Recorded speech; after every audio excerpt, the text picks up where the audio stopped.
Bonsoir, je te retrouve avec beaucoup de bonheur. Ensemble, nous verrons la perte de notre.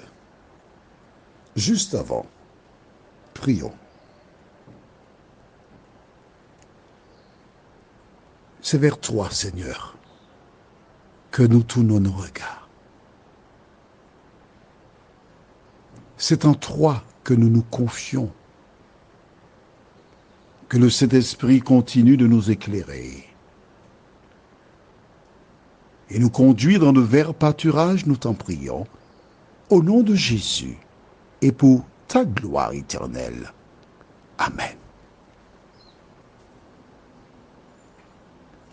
David, nous avons vu hier, il n'a pas ouvert la bouche.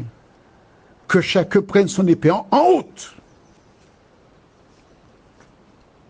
Personne n'a tenté de dire à David, attends, qu'est-ce qu'on va faire là, David? Lorsqu'ils ont entendu la réponse, verset 11, et je prendrai mon pain, mon eau et mon bétail que j'ai tué pour mes tondeurs, et je les donnerai à des gens qui sont je ne sais d'où.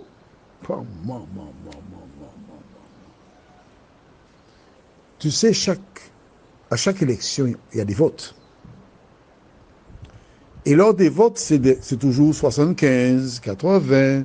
Bon, quand c'était Le Pen, les gens, oui, on fait notre devoir de républicain, on va voter. On monte à 80. Bon, d'accord. Mais dans ce cas-là, le vote, c'était à 100%. Ils sont partis. Ils vont faire une descente. Mon ami, toutes les fois qu'on te provoque, quand tu sens monter la colère, quand tu sens que tu veux restituer la monnaie à la personne, j'aime beaucoup. Avant, il y a des gens qui tenaient des boutiques. Et on allait acheter quelque chose. Et ces personnes ne savaient pas bien compter. Alors on leur donnait un billet et elles remettaient plus que la monnaie. Et des gens aimaient aller acheter là parce qu'ils récupéraient beaucoup plus. Note que David n'a pas dit ce qu'il fera. Les gens n'ont pas demandé à David, que feras-tu? Ils n'ont fait que prendre leur épée et puis vont montrer à Nabal de quel bois on se chauffe. Est-ce ton cas? Quelqu'un t'a maltraité. On t'a tenu des propos malveillants. Et tu as décidé de te venger? C'est pour cela que Dieu m'a poussé à réaliser cet audio pour te désarmer. Pour te dire que ce n'est pas ainsi que l'Éternel agit. Et que l'enfant de Dieu ne saurait agir ainsi. Que se passe-t-il? Nous lisons dans 1 Samuel 25, versets 14 à 17. Un des serviteurs de Nabal vint dire à Abigail, femme de Nabal, voici, David a envoyé du désert des messagers pour saluer notre maître qui les a rudoyés. Et pourtant, ces gens ont été très bons pour nous. Ils ne nous ont fait aucun outrage et rien ne nous a été enlevé tout le temps que nous avons été avec eux, lorsque nous étions dans les champs. Ils nous ont nuit et jour servi de muraille, tout le temps que nous avons été avec eux, faisant paître les troupeaux.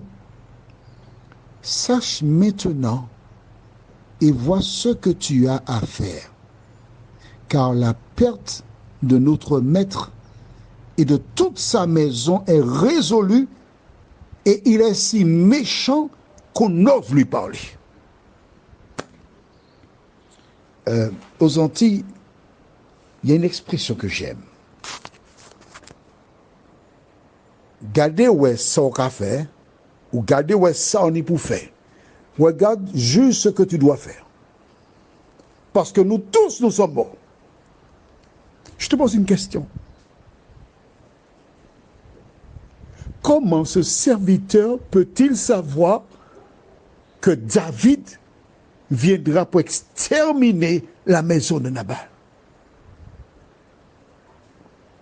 Attends, réfléchis. Donne-moi la réponse. Comment sait-il? Il n'y a pas de WhatsApp, Instagram, Facebook, aucun moyen moderne d'information, mais il va s'adresser à l'épouse de Nabal. Vois-tu, si tu t'adresses à quelqu'un, tu vois que le courant ne passe pas, la personne ne t'entend pas, il faut trouver la solution ailleurs. On voit la différence entre Nabal et Abigail. Et il le dit d'ailleurs. Il est si méchant à la fin du verset 17 qu'on ose lui parler. On a peur de lui parler. Il existe des personnes qui s'adressent à leur employé comme si c'est le bétail. Allez, venez ici. Asseyez-vous. Faites ceci, faites cela. Et les gens, oui monsieur, oui madame, oui madame, oui. Et parfois certains vont jusqu'à faire un petit peu sur eux. On ne peut pas leur parler. Il emmène l'entreprise à la faillite. On ne peut pas lui parler. Mais si on peut parler à quelqu'un qui peut lui parler, il faut saisir l'occasion. Et voici ce serviteur qui a été voir Abigail. Il n'a pas peur qu'elle rapporte à Nabal. Tu sais, Clément est venu me dire que non, ils avaient déjà leur pratique. Le serviteur pouvait parler pour elle parce qu'elle était abordable. Toi qui m'écoutes, est-ce que tu es abordable? Dis-moi. Peut-on te parler? Ne me dis pas que c'est ainsi que tu as été élevé. Peut-on te parler? Qui a utilisé le serviteur pour aller vers Abigail? Pendant que tu réfléchis, lisons le livre de Proverbes 22, verset 3. Que dit Proverbe 22, verset 3?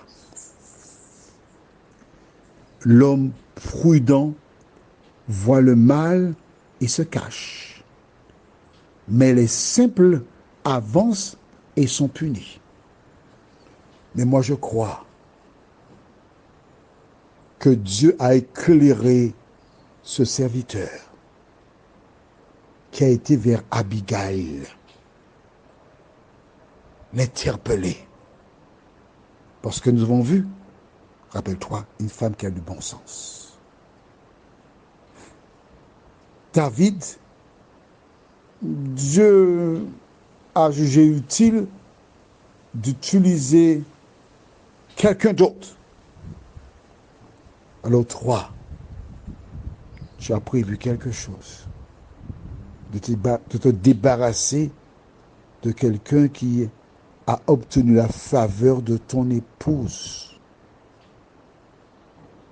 Tu as prévu de le tuer, de te venger, de faire du mal. Dieu te dit, ce soir, arrête, ne fais pas cela.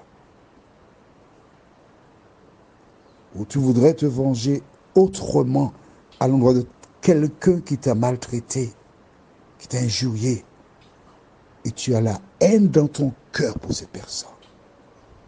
De la même manière que Dieu a utilisé le serviteur pour aller vers Abigail, Dieu m'envoie vers toi pour te dire, ne laisse pas la colère te pousser à faire l'irréparable. Seigneur, merci pour la parole. Abigail, une femme qui a du bon sens. reçois cette information. Seigneur, permets que toutes les personnes qui ont entendu cet audio et qui ont le désir de se venger méditent et reçoivent ce message comme venant de toi. Que le Saint-Esprit éclaire tes enfants. Amen. Je te souhaite une bonne nuit, en espérant te retrouver, si Dieu nous prête vie demain. En attendant, que l'Éternel continue de te bénir.